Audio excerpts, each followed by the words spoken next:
the forests, he saw the sign, "Welcome to Crystal Springs. Population 1,716. A wondrous little place." Wondrous. Ephraim wasn't sure that was even a word. "You won't believe this place when you see it," their mom said. "I can't believe we haven't made it up here before now. It's amazing. You guys are going to love it, I know it. I wish I had had a chance to come here when I was your age. It's just perfect for exploring."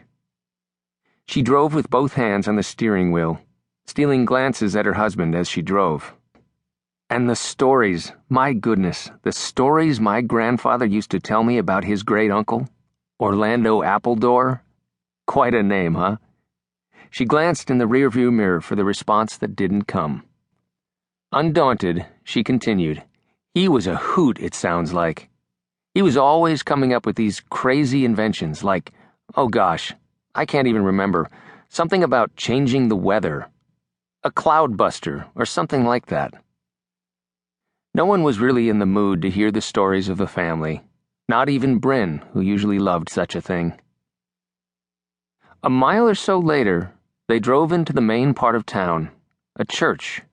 White and bright as new paper was the first building they saw.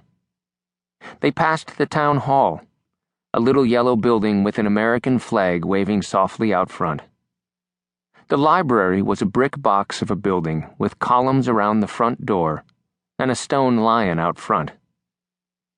They rolled past the Wylie 5 and Dime, which was advertising a sale on gourds, Ouija boards, and pumpkin pie filling. Two old men sat on the bench outside. Each wore a polo shirt and a golfing hat. On the other side of the street was a bakery with two cafe tables outside. A couple sat drinking coffee and holding hands. Another couple strolled by and stopped to talk. "Isn't it just adorable?" their mother asked. "I don't know why it's not a tourist destination." It wasn't a tourist destination, Ephraim knew, because it was about 3,000 light years from civilization. On the edge of the downtown section, they passed a park with a white gazebo decorated with pumpkins.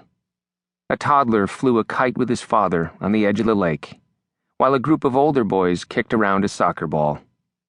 "Not much farther now," their mother said. They turned right and started up a hill. About halfway, the pavement ended and changed into a rutted, grassy path. At the top of the hill, the road surface changed again, this time to white crushed gravel. The road looped around in front of a looming stone house that sat atop the hill like a king on a throne. "Holy cow," Ephraim said. "Seriously," Price agreed as the family clambered out of the car. "I told you," their mom said. "I remember seeing a picture of it when I was little and thinking it looked like a magical castle, like I had been stolen away from my life as a fairy princess." She laughed at herself and shook her head.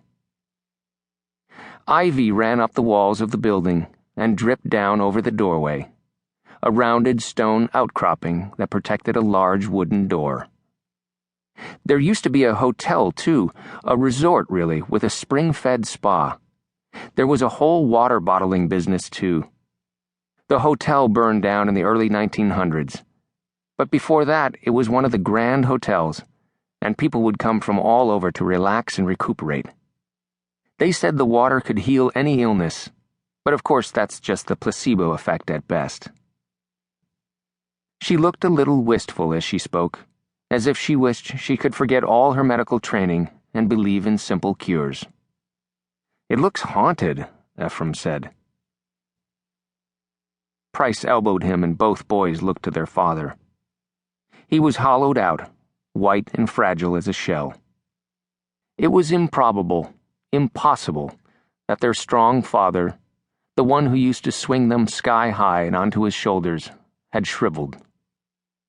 But, as their mother had explained, some people were just born with weak spots, kinks in the armor, and sometimes those spots gave in.